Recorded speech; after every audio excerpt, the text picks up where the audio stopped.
سلام، تو این ویدیو میخوایم درباره دور دوم نخست وزیری میرحسین صحبت کنیم. دورانی که برای ایران به سختی گذشت و اتفاقاتی مثل کشتار حجاج ایرانی و شکست ایران تو جنگ که گروه‌های تندرو ایرانی از عواملش بودن صحبت بکنیم. بعد از حادثه TWA که در لبنان اتفاق افتاد، به نظر رسید که مسئولان آمریکا به فکر افتادن که وضع جدیدی رو به وجود بیارن. اون موشکایی که من آوردم پولش ندادم. کی نداد؟ اصلا رو اگر ما از مسئله قدس بگذاریم، اگر ما از حدام بگذاریم، اگر ما از همه کسانی که به ما بدی کردن بگذاریم، نمیتونیم مسئله حجاز بگذاریم.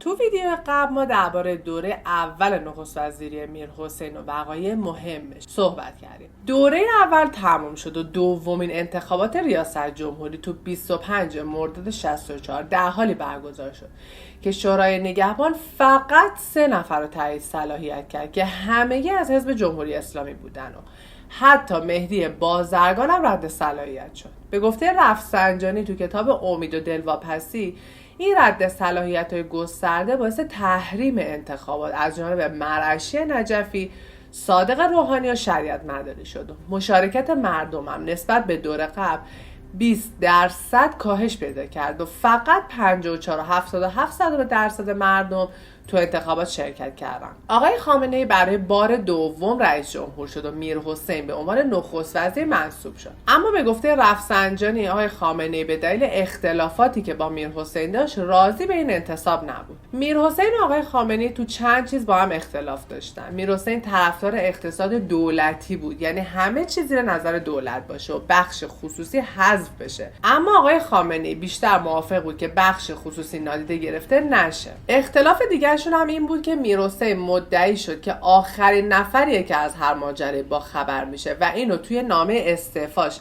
که جلوتر میگیم بیان میکنه. در هر صورت میرحسین نخست وزیر شد و دوران پرحادثه نخست وزیری شروع شد. اولین ماجرای جنجالی این دوره شروع خرید سلاح از آمریکا توسط ایران بود که به ماجرای مکفارلین معروف شد. تو جنگ ایران از سلاح‌های استفاده میکرد که در زمان شاه از آمریکا خریده بود و سلاح‌ها در حال اتمام یا فرسوده شدن بود و چون ایران بعد از ماجرای گروگانگیری سفارت تو سال 58 از سوی آمریکا تحریم تسلیحاتی شده بود، مجبور بود سلاح‌ها رو از بازار سیاه یا دلاله اسلحه تهیه بکنه. از طرف دیگه شوروی به عراق 2000 تا تانک T-72 داده بود که بسیار تانک‌های عجیبی بودن و تنها چیزی که میتونست باعث نابودی این تانک‌ها بشه موشک‌های تاو آمریکایی بود. تو این زمان حزب الله لبنان چند تا آمریکایی رو گروگان گرفته بود و آزادی این گروگان‌ها برنده شدن ریگان توی انتخابات بعدی رو تضمین می‌کرد. ایران از فرصت استفاده کرد و برای اینکه زمینه معامله رو فراهم بکنه با مذاکره تعدادی از گروگان‌های آمریکایی رو آزاد کرد. توجه آمریکا به نفوذ ایران تو لبنان و توانایی ایران تو آزاد کردن گروگان‌های آمریکایی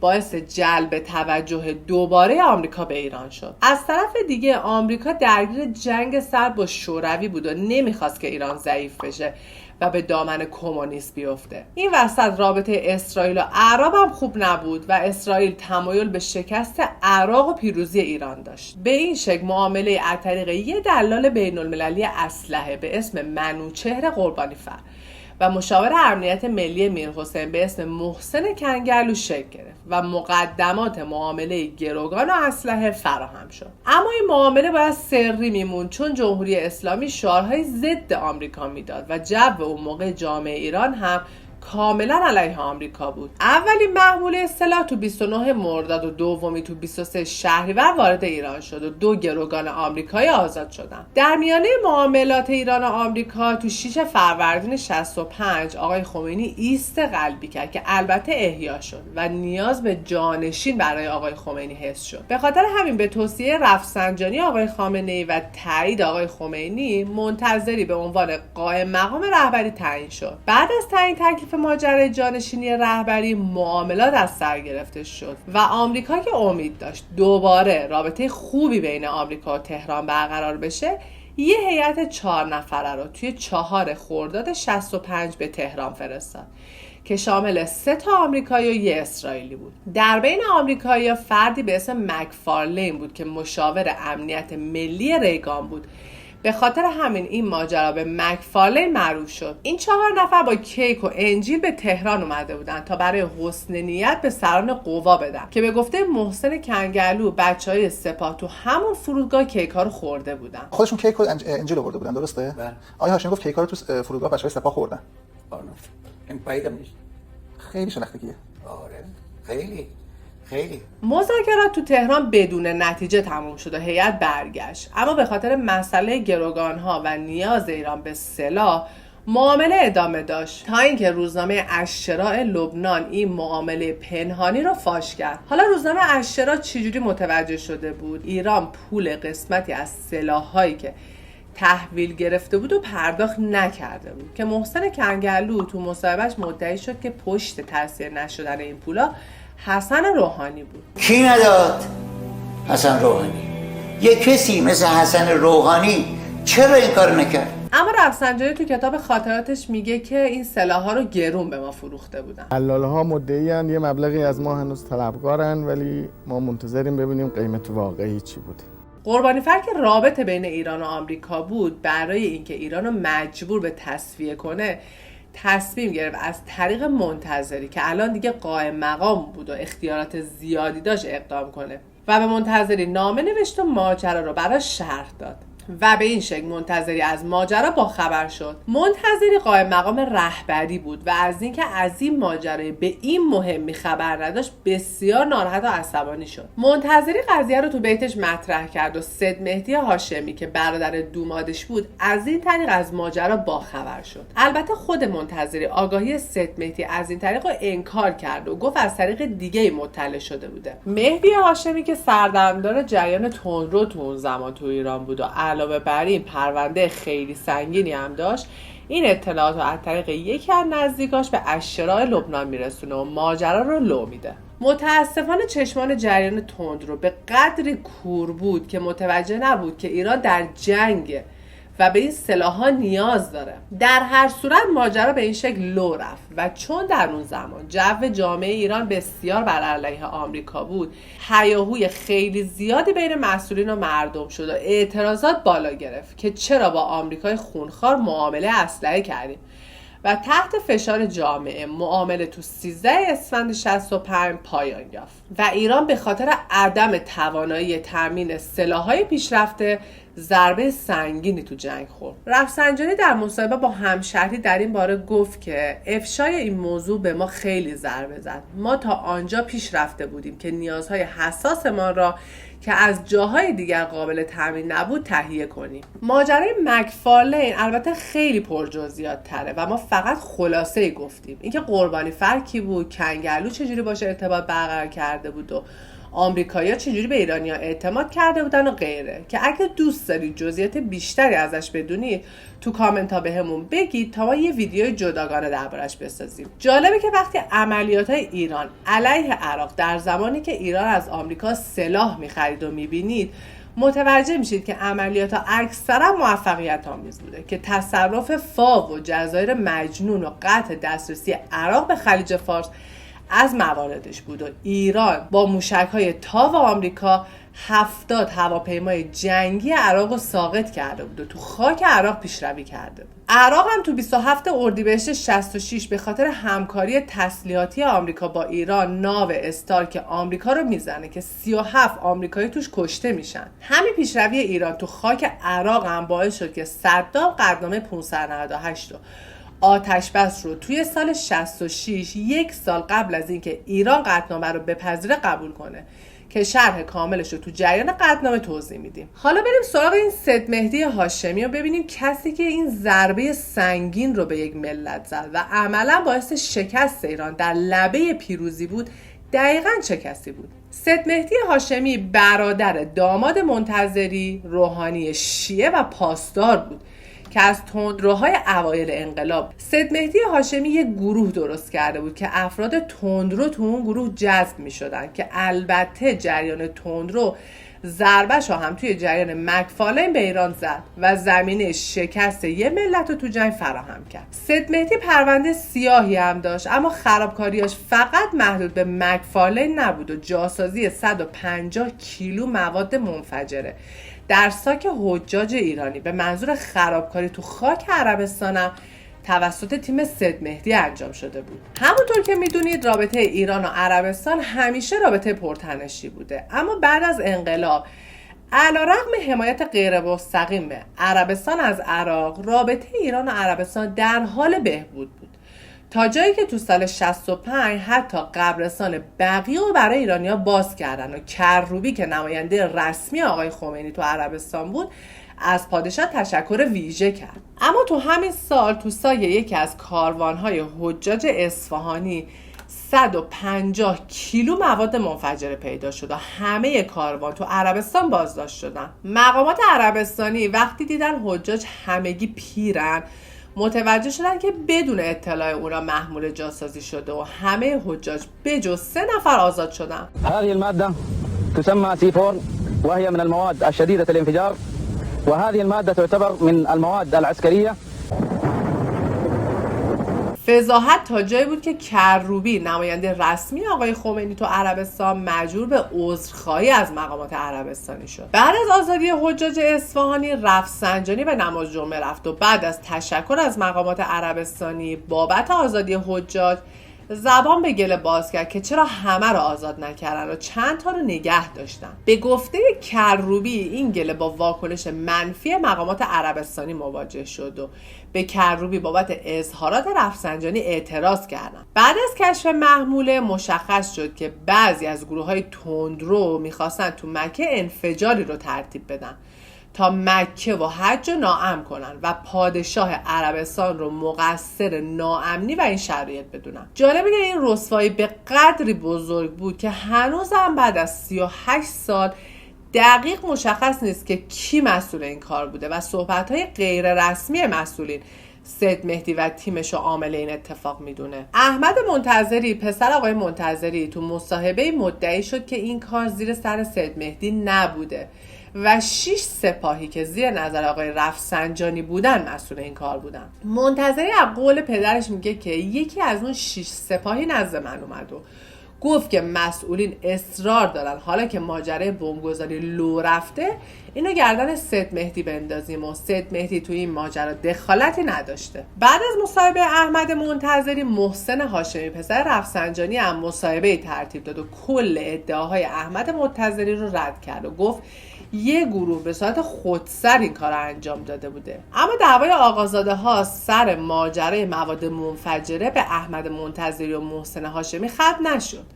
حسین کروبی پسر مهدی کروبی تو مصاحبه مفصلی که شرحش تو اقتصاد نیوز اومده از جانب پدرش مدعی شد که کروبی تلاشای خیلی زیادی برای آزادی حجاج کرده، اما رفسنجانی در خطبه‌های نماز جمعه به جای تشکر از مقامات عربستانی بهشون حمله تندی میکنه. امام هم از این کار آقای رفسنجانی ناراحت میشه و به کروبی پیام میده که از مقامات عربستانی تشکر و دلجویی کنه. بعد از این مصاحبه حسین کروبی یاسر هاشمی پسر دیگه آقای رفسنجانی هم مصاحبه کرد و گفت که اولا چرا این ادعاها موقعی که پدرم زنده بود مطرح نشد تا ایشون جواب بدن. دوم مدعی شد که رفسنجانی در خطبه نماز جمعه تو 7 شهریور 65 از مقامات عربستانی تشکر کرده و درخواست آزادی بقیه زندانیان رو داده و چیزی که باعث این فاجعه شده نفوذ جریان تندرو بوده. اما بعد از این ماجرا و عذرخواهی رسمی مقامات ایران، رابطه ایران و عربستان همچنان خوب بود، به طوری که عربستان گفته بود که موافق حذف صدام و بهبود روابطش با ایرانه که خب فرصت مناسبی برای ایرانی که در جنگ با عراق بود فراهم میکرد. اما اتفاقی تو سال 66 افتاد که همه چیزو خراب کرد. اما قبل اینکه وارد ماجرای مکه تو سال 66 بشیم، بیا یه تحلیلی کنیم ببینیم واقعاً بمبگذاری کار کی میتونه باشه. چیزی که از گفته‌های همه معلومه اینه که یه گروه تندرو مسئول این کار بوده. اما این گروه تندرو میتونسته زیر نظر رفسنجانی عملیات کرده باشه یا سید مهدی هاشمی. بیاید وضعیت هر دو نفر رو توی مرداد سال 65 بررسی کنیم. رفسنجانی درگیر ماجرای مکفارلین و خرید سلاح از آمریکاست.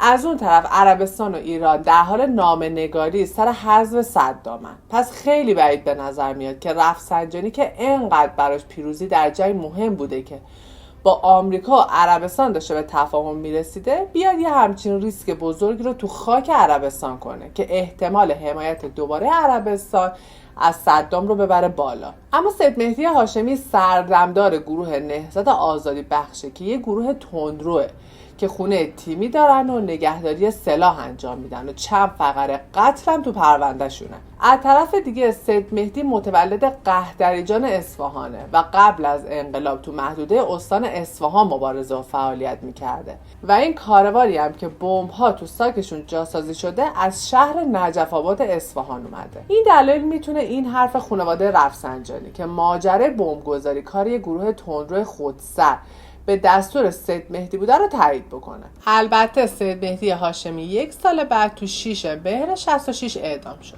خب سال 65 هم تموم شد و سال 66 اتفاقی افتاد که رابطه ایران و عربستان رو تا سالها خراب کرد و اونم ماجرای کشتار حجاج در مکه بود. تو سال 66 بین پلیس عربستان و حجاج ایرانی درگیری صورت میگیره که 275 ایرانی و 85 پلیس عربستانی کشته میشن. در منابع ایرانی گفته شده که تو حج سال 66 پلیس عربستان با هماهنگی آمریکا با آمادگی کامل تو مراسم حج حضور داشت. تو 9 مرداد ایرانی‌ها در حال برگزاری مراسم براءت از مشرکین بودن که در میانه تظاهرات تعدادی افراد ناشناس تظاهر کننده ها حمله میکنن و درگیری پیش میاد و در نهایت مامورای امنیتی سعودی وارد میشن و با گاز اشک‌آور و باتون به زائرای ایرانی حمله میکنن و 285 ایرانی رو میکشن. کروبی که نماینده آقای خمینی در عربستان بود گفت که این حمله به حجاج نمیتونه بدون هماهنگی و همفکری آمریکا باشه و رفسنجانی هم گفت که آمریکا بعد از شکست و مکفارلین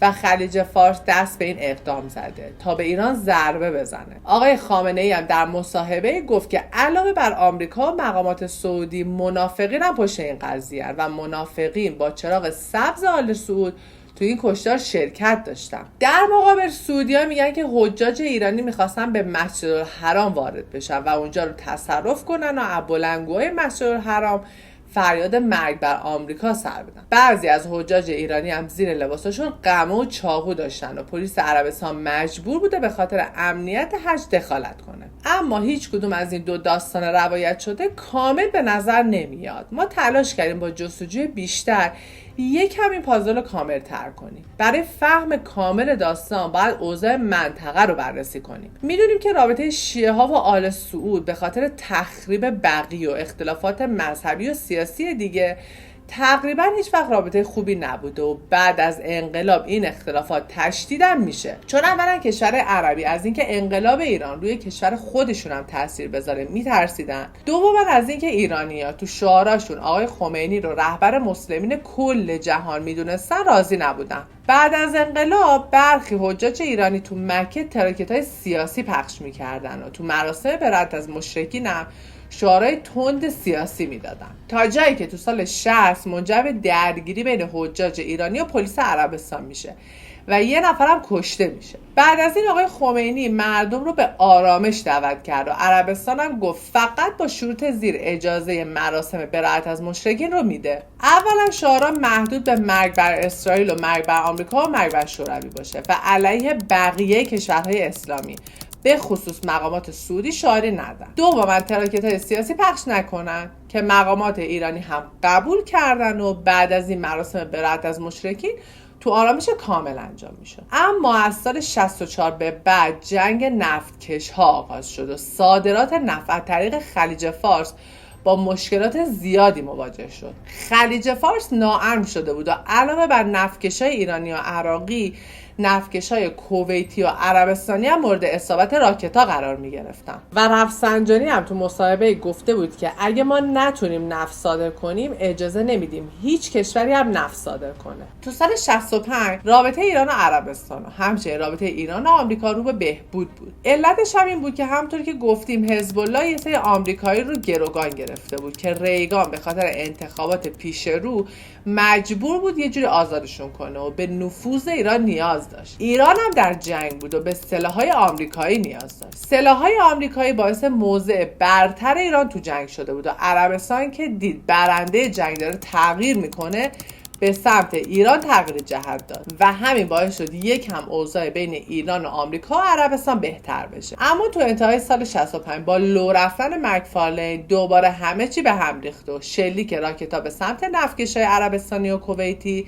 از سر گرفته شد. آمریکا برای محافظت از مسیر دریایی نفتکش‌ها وارد خلیج فارس شد و نیروهای نظامی آمریکایی نفتکش‌های کویتی و عربستانی رو اسکورت می‌کردن تا از تنگه هرمز رد بشن. این دخالت مستقیم نیروی نظامی آمریکا با واکنش بسیار منفی ایران مواجه شد و تنش‌ها بالا گرفت. مقامات عربستانی در حج این سال یعنی سال 66 برای جلوگیری از درگیری تو مراسم تظاهرات براءت از مشرکین و هر گونه تظاهرات دیگه‌ای رو ممنوع اعلام کردن. با این وجود تو تاریخ 6 مرداد 66 آقای خمینی طی پیامی که هر سال قبل از مراسم حج میداد درخواست کرد که مراسم براءت از مشرکین با شکوه هرچه بیشتر انجام بشه. از طرف دیگه همونطوری که بالا توضیح دادیم سال قبلم 150 کیلو مواد منفجره تو ساک حجاج ایرانی کشف شده بود که این دو باعث شد که حج سال 66 با تدابیر امنیتی شدیدتری برگزار بشه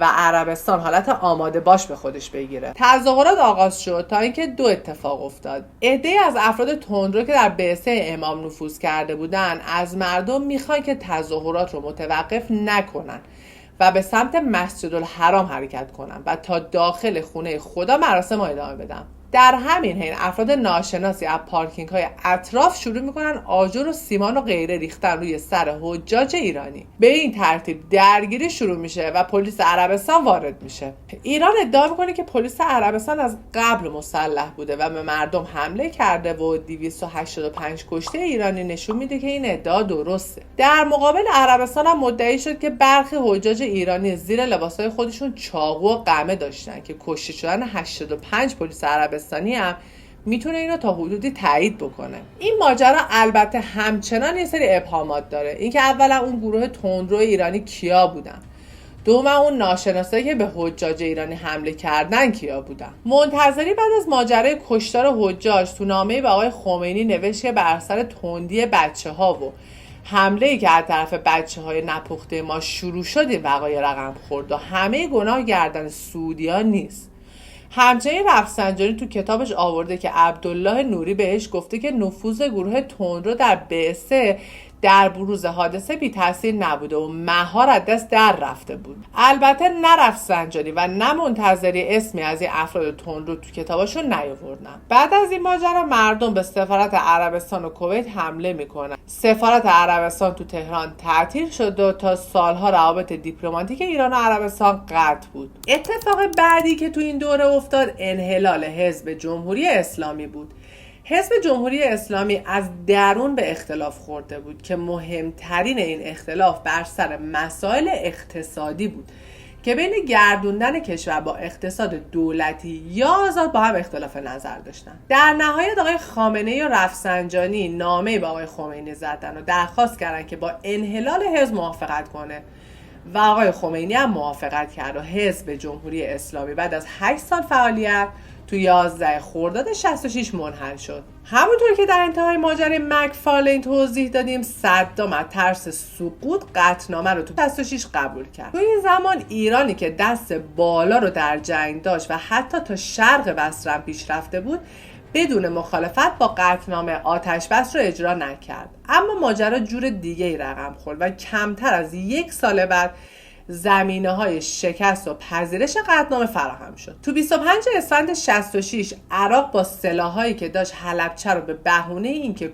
کردا با نیروهای ایرانی همکاری میکردن بمباران شیمیایی کرد که 5000 نفر قربانی شدن. تو 28 فروردین 67 هم فاو سقوط کرد و از دست ایران خارج شد و مناطقی که ایران طی سالها به دست آورده بود تو چند روز از دست رفت و ایران کشته های خیلی زیادی داد. از طرف دیگه تو این سال عملا همه کشورها علیه ایران بسیج شده بودن، چون به خاطر ادامه جنگ خلیج فارس خیلی ناامن بود و نفتکشا و سکوهای نفتی همه کشورهای حاشیه خلیج فارس در معرض حمله راکت‌ها و موشک‌ها قرار داشت و سطح درگیری نیروهای نظامی آمریکایی با نیروی دریایی ایران به خاطر حفاظت از نفتکش‌ها بالا رفته بود. عراق هم که سال قبل قطعنامه رو قبول کرده بود و اگه ایران قطعنامه رو قبول می‌کرد جنگ تموم میشد و تنش‌ها کاهش پیدا میکرد. پس فشار روی ایران بسیار زیاد شده بود. بعد از شکست‌های پیاپی ایران و اختلافات بین ارتش و سپاه در نحوه ادامه جنگ، آقای خامنه‌ای پیشنهاد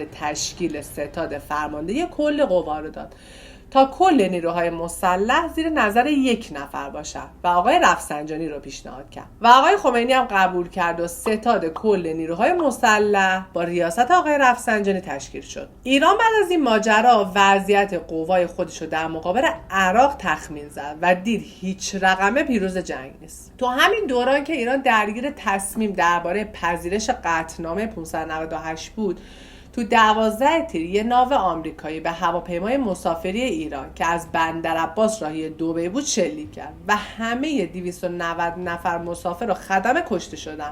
داستانم به این شکل بوده که در اون تاریخ نیروی دریایی سپاه با ناوها و هلیکوپترهای آمریکایی تو خلیج فارس درگیر شده بود و تو همون موقع هواپیمای مسافربری ایران در حال گذر از خلیج فارس به سمت دبی بوده و ناو آمریکا اون رو ساقط کرده. ارتش آمریکا گفت که این هواپیما رو با یه هواپیمای جنگی اشتباه گرفته بوده و بعدها هم مجبور شد 61 میلیون دلار به بازمانده های این حادثه غرامت پرداخت کنه. اما این اتفاق در کنار شکست های ایران تاثیرات خیلی منفی روی مردم و جو سیاسی کشور گذاشت و ایران در نهایت تو 27 تیر 67 با موافقت آقای خمینی قطعنامه 598 رو پذیرفت. اگرچه بلافاصله بعد از پذیرش قطعنامه مرزها به حالت قبل برنگشت. مذاکرات بین ایران و عراق 2 سال طول کشید و در نهایت تو 23 مرداد 69 ایران و عراق به مرزهای خودشون برگشتن. مسلما موارد زیادی تو شکست ایران در مقابل عراق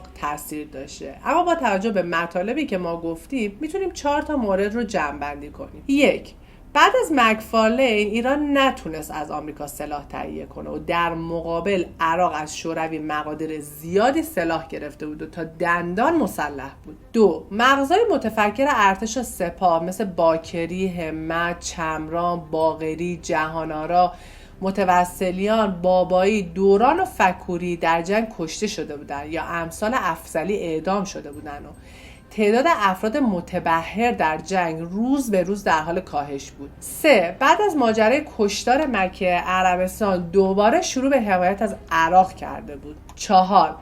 آمریکا که از فروش سلاح و ارتباط با ایران ناامید شده بود شروع به تامین سلاح برای عراق کرد و ارتش عراق بسیار مجهز شد. ممنون که ویدیو رو تا انتها دیدید. ما همه تلاشمون رو کردیم که از منابع معتبری برای تهیه این ویدیو استفاده کنیم. تو ویدیوی بعدی هم ادامه دوران دوم میرحسین رو بررسی میکنیم و درباره اعدام‌های سال 67 صحبت میکنیم. امیدواریم جایی رو اشتباه نگفته باشیم و اگه گفتیم حتما تو کامنت ها بهمون بگید. ما تو این پلیلیست درباره اتفاقات مهم هر دوره ریاست جمهوری بعد از انقلاب صحبت میکنیم. اگه علاقه‌مند هستید میتونید به این پلیلیست مراجعه کنید. تا ویدیو بعدی، خدا نگهدار.